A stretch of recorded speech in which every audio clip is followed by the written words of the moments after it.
नमस्कार, आदाब, सत श्री अकाल। मैं हूं डॉक्टर निखिल मोंगा और आज मैं आपसे बात करने जा रहा हूं एटलस साइकिल की जो फैक्ट्री बंद हुई है उसके बारे में। सुन के मुझे बड़ा दुख हुआ, बड़ी हैरत हुई कि आखिर ऐसा क्या हुआ कि एटलस साइकिल बंद हो गई। अगर आपकी उम्र 25 साल या उससे ज़्यादा है तो आपने कभी ना कभी शायद एटलस साइकिल कहीं ना कहीं देखी होगी, हो सकता है आपने चलाई भी हो। साइकिल एक ऐसी चीज़ है जिसकी हमारी ज़िंदगी में एक अलग ही इम्पोर्टेंस है। आज हम सब लोग बाइसाइकिल छोड़ के स्कूटर पे, एक्टिवा पे, कार पे आ गए हैं, लेकिन हम सब ने कभी ना कभी अपनी उम्र में, अपने टाइम में साइकिल जरूर चलाई है। तो साइकिल की एक अलग ही बात है। अगर साइकिल की बात करूं इंडिया में तो एक अलग ही इम्पोर्टेंस है साइकिल की। जब देश आज़ाद हुआ था तब भी बहुत सारे माइग्रेंट साइकिल पे पाकिस्तान से इंडिया आए थे। तब भी माइग्रेशन साइकिल पे हुआ था और उसके बाद इंडिया ने अपनी रफ्तार ही साइकिल से पकड़ी है। साइकिल, शायद ही ऐसा कोई व्यक्ति होगा जिसने टू व्हीलर चला रहा है जिसने साइकिल ना चलाई हो। और उसके बाद अगर मैं साइकिल की बात करूं तो आज की डेट तक माइग्रेंट्स जो यूपी बिहार में गए वो साइकिल पे ही दिखे हमें। तो ये तो है साइकिल की इम्पोर्टेंस इंडिया में कि कितना इम्पोर्टेंट है हमारी कंट्री में साइकिल। अगर आप जिम जाते हो तो वहां पे भी साइकिलिंग करते हो। आज आके डॉक्टर्स भी आपको सजेस्ट करता है कि अगर आपको पतले होना है तो आप साइकिल चलाओ, अगर एनवायरनमेंट को प्रोटेक्ट करना है तो साइकिल चलाओ। तो फिर अचानक से ऐसा क्या हुआ कि एटलस बिकने के कगार पे आ गई। एटलस के पास इतने पैसे नहीं बचे कि वो लोगों को सैलरी दे सके और एटलस को ताला लगाना पड़ा। सोच के बड़ा हैरत होती है और बड़ा अजीब लगता है कि हाउ इज दैट पॉसिबल। अब मैं आपको इसका एक कारण बताऊंगा जो मैंने एनालाइज किया कि why Atlas is not able to capture the market. आखिर ऐसा क्या हो गया कि एटलस नुकसान में चली गई। ऐसा क्या हो गया कि जो है एटलस आज अपने एम्प्लॉयज को सैलरी नहीं दे पा रही। तो इसके बारे में मैंने थोड़ा स्टडी किया, थोड़ा सोचा कि इसका क्या रीजन हो सकता है। रीजन बताने से पहले मैं आपको एटलस की कुछ हिस्ट्री के बारे में बताना चाहूंगा। तो एटलस की हिस्ट्री की, जो एटलस की शुरुआत हुई थी इसकी 1951 में। 1951 में श्री जानकी दास कपूर ने इसकी फैक्ट्री लगाई थी और पहले साल में एटलस साइकिल ने प्रोड्यूस की थी 1200 साइकिल। ये पहली ऐसी कंपनी थी जिसने फर्स्ट रेसिंग साइकिल बनाई थी 1978 में। और जहां तक इसकी रिकॉग्निशन की बात है तो शायद ही ऐसा कोई कंट्री हो जहां पे इसने अपनी साइकिल ना बेची हो। चाहे वो डेनमार्क हो, चाहे वो जर्मनी हो, चाहे वो इटली हो, सारी गल्फ कंट्रीज, चाहे कुवैत है, सऊदी अरेबिया है, दुबई है और जितनी भी हमारी नेबरिंग कंट्रीज हैं, सब जगह इन्होंने अपनी साइकिल प्रोवाइड कराई है। तो इतनी जबरदस्त डिमांड, इतना जबरदस्त एक्सपोर्ट होने के बावजूद आखिर ऐसा क्या हुआ कि एटलस जैसा ब्रांड, इंडिया का एक लीडिंग साइकिल ब्रांड, आज लॉकडाउन हो गया। क्या रीजन रहा है उसका, और इसके बारे में आपको मैं बताना चाहूंगा। इसको इतने सारे अवार्ड्स जो मिले हैं, इसको फिकी की तरफ से बेस्ट इंडस्ट्रियल रिलेशन का अवार्ड मिला। इंडिया का, इटली का एक बहुत ही प्रसिद्ध अवार्ड है Italy gold mercury international award, वो भी मिला। उसके अलावा EEPC अवार्ड मिला है फॉर द एक्सपोर्ट एक्सीलेंस। तो ये तो था एक स्वर्णिम इतिहास एटलस का। और एटलस, जिस दिन जब एटलस स्टार्ट हुई उसके 6 साल बाद हीरो ग्रुप इंट्रोड्यूस हुआ मार्केट में, जो अनदर लीडिंग प्लेयर है इंडिया में साइकिल का। ये मुंजाल साहब ने 6 साल बाद शुरू किया और दोनों कंपनियों ने मिलकर इतनी साइकिल बनाई और इतनी जबरदस्त स्पीड पकड़ाई इंडिया को कि हमारा जो नेबरिंग कंट्री है चाइना, जो दुनिया भर का चाइनीज प्रोडक्ट इंडिया में भेज रहा है और वहां पे इतनी जबरदस्त साइकिल की प्रोडक्शन है, फिर भी एक भी साइकिल चाइना से इंडिया नहीं आई, क्योंकि ये दो कंपनियां उनको रोक के बैठी हुई थी। क्योंकि इन दो कंपनियों ने इतनी अच्छा प्रोडक्ट बनाया, इतना रीजनेबल बनाया कि कभी इंडिया को बाहर से, चाइना से, किसी और नेशन से साइकिल लेने की जरूरत नहीं पड़ी। तो फिर अचानक से क्या हो गया, अचानक से ऐसा क्या हुआ कि साइकिल इंडस्ट्री, कारण है, इसके 2 कारण लगते हैं मुझे। जब मैंने इसका नेट पे रिसर्च किया तो सभी का एक ही कंक्लूजन था कि पॉलिटिकल पार्टीज कह रही थी कि करंट गवर्नमेंट जो है सपोर्ट नहीं कर रही है, करंट गवर्नमेंट ने साइकिल इंडस्ट्री को बढ़ावा नहीं दिया। But I completely disagree with this statement. ये तो पॉलिटिकल स्टेटमेंट है। ओपोजिशन पार्टियां, मायावती, अखिलेश यादव, कांग्रेस, बीजेपी, ये सब चलता रहेगा, इससे कोई फर्क नहीं पड़ता। लेकिन बिजनेस इससे नहीं चलता। बिजनेस चलता है इनोवेशन से।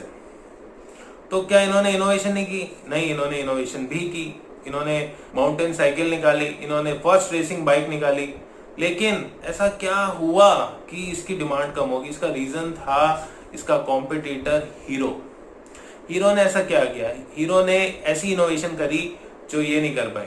क्या इनोवेशन करी? हीरो ने लॉन्च करी हीरो हेक्सी बाइक। अगर आपने शायद उसका नाम सुना हो, हीरो हेक्सी। हीरो हेक्सी एक ऐसी बाइक है जिसमें उन्होंने जीपीएस सिस्टम लगा रखा है और उन्होंने टाई अप कर रखा है इंडिया की कई सारी यूनिवर्सिटीज के साथ, कई सारे ऑफिस के साथ। मैं लवली प्रोफेशनल यूनिवर्सिटी में प्रोफेसर हूं और वहां पे मैंने देखा कि हेक्सी साइकिल का टाई अप है लवली प्रोफेशनल यूनिवर्सिटी के साथ। वहां पे हजारों साइकिल हैं विद इन दी कैंपस और उस कैंपस में वो साइकिल बच्चे चलाते हैं बार कोड से स्कैन करके। They use the technology in the cycle. है नहीं कमाल की बात? This is the time of innovation, this is the time of technology. After certain period of time we have to change. The market is changing, we cannot rely on the government policy. अगर government policy हमारे favourable नहीं है तो हमें अपने आप को adapt करना पड़ेगा गवर्नमेंट पॉलिसी के अकॉर्डिंग। दूसरी चीज है कस्टमर डिमांड। कस्टमर को हमेशा कुछ नया चाहिए, कस्टमर को इनोवेशन चाहिए और जो कंपनी इनोवेटिव प्रोडक्ट देगी कस्टमर उसके पास जाएगा। हीरो ग्रुप अब इलेक्ट्रिक साइकिल निकाल रहा है। कितना इंपॉर्टेंट है ये? This is the time of the sustainable product, this is the time of environment safety. और आज के टाइम में अगर मैं साइकिल तो है ही एनवायरमेंट फ्रेंडली, इसमें कोई शक नहीं है, लेकिन अगर इको फ्रेंडली होने के साथ साथ अगर उसमें थोड़ी टेक्नोलॉजी भी आ जाए, अगर उसके अंदर इलेक्ट्रिक टच भी आ जाए, तो जस्ट थिंक कि जो लोग साइकिल लंबा नहीं चला सकते वो उनके लिए कितना कंफर्टेबल होगा, कितना कन्वीनियंट होगा। तो कितने बड़े स्केल पे ये कस्टमर को टारगेट कर सकते हैं, लेकिन शायद वो इस चीज को मिस कर गए। हीरो ने हेक्सी प्रोडक्ट लॉन्च करके सारी कंपनीज के साथ टाई अप किया। उद्योग विहार गुड़गांव में भी आपको हेक्सी की साइकिल दिख जाएगी, आपको कई सारी यूनिवर्सिटीज में साइकिल दिख जाएगी, पुणे की कुछ कंपनीज में साइकिल दिख जाएगी हेक्सी की। उन्होंने टेक्नोलॉजी बेस्ड करी, उसमें उन्होंने जीपीएस सिस्टम लगाया जो बार कोड से उसका लॉक खुलता है और उसको अगर रिचार्ज करोगे तो आप साइकिल चला पाओगे। What innovation! इससे उनकी इनकम भी जनरेट होगी, परमानेंट इनकम का सोर्स बना, कस्टमर बने। तो इनकी कहीं ना कहीं जो प्रॉब्लम रही है वो रही है लैक ऑफ इनोवेशन। ना इन्होंने इलेक्ट्रिक साइकिल के बारे में सोचा, ना इन्होंने कोई टेक्नोलॉजी यूज करने की सोची और यही मात खा गए। The same problem is with the HMT। Many people are comparing the Atlas with the HMT कि इसका भी वही हाल हुआ जो HMT को हुआ। HMT क्यों फ्लॉप हुई? HMT भी इसलिए फ्लॉप हुई थी क्योंकि उन्होंने भी इनोवेशन नहीं लाया अपने प्रोडक्ट में। एक तरफ टाटा इनोवेशन पे इनोवेशन कर रहा था घड़ियों में, टाइटन के इतने अच्छे अच्छे स्टाइल, इतने अच्छे अच्छे डिजाइन, फास्ट ट्रैक भी टाटा की है, सोनाटा भी टाटा की है। अलग अलग रेंज को टारगेट किया उन्होंने। जिसको कम पैसे खर्चने थे वो सोनाटा ले रहा था, जिसको ज्यादा पैसे खर्चने थे वो टाइटन ले रहा था। उसमें भी रागा रिगेला कैटेगरी लॉन्च की। जिसको स्टाइल चाहिए था, जिसको डिजाइन चाहिए था, वो फास्ट ट्रैक ले रहा था जो यूथ को टारगेट कर रही थी। तो इसी तरह से इन्हें साइकिल में करना चाहिए था। साइकिल में मैंने इनकी प्रोडक्ट लाइन देखी, इनके पास कई तरह की प्रोडक्ट लाइन थी, काफी स्टाइल थे, काफी डिजाइन थे, everything was there. The product is good, the product is excellent, the pricing is perfect.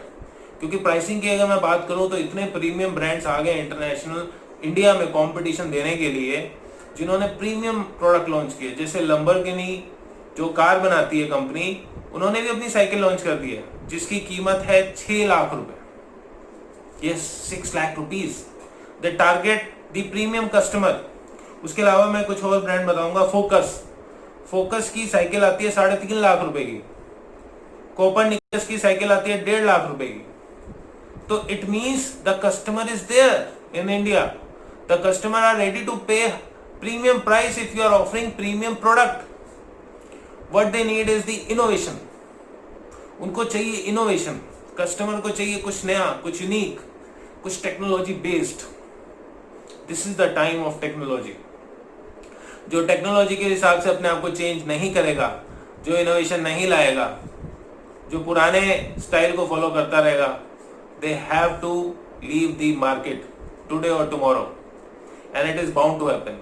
So this is a lesson for all the companies who believe कि my product is the best product and customer will buy it. Yes, you are the king, but you will not remain the king forever if you will not change.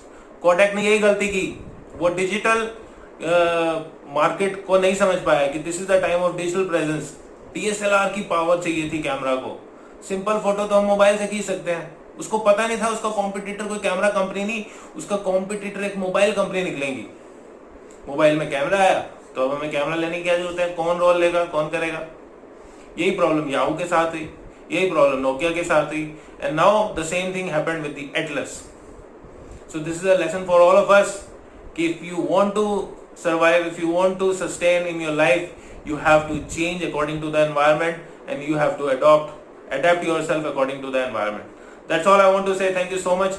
आपको ये video कैसी लगी आप please अपने comment YouTube के comment link पे जरूर दें. अगर आप Facebook पे दे रहे हैं तो भी आप YouTube के लिंक में जाएं, लाइक करें, सब्सक्राइब करें और अपना ओपिनियन बताएं कि are you agree with me or not. And if you are not agree with me then share your opinion. What would be the other reason? That's all I want to say. Thank you so much. Thank you.